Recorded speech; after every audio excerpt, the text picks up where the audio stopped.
how to transfer photos from Android to Android. If you want to transfer photos from Android to Android, just follow the steps. Open Play Store and search for Files by Google app. This is. Click install and then open it. Do the same on your other phone. Open Play Store and find Files by Google app. Install and open. In your first phone, click Send and choose files to transfer to your another Android phone.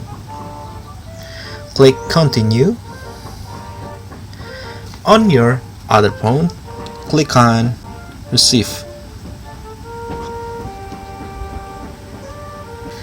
Click on Next.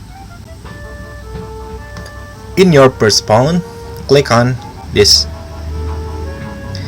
and your first Android phone will connect to your second Android phone. In your second Android phone, click Receive at the bottom right.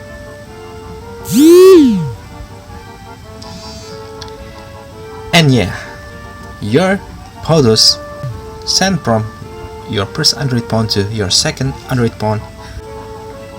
Click Done. So that's all the tutorial on how to transfer photos from Android to Android. Hopefully it works for you too. Don't forget to like and share this video and subscribe to this channel. See you in the next video.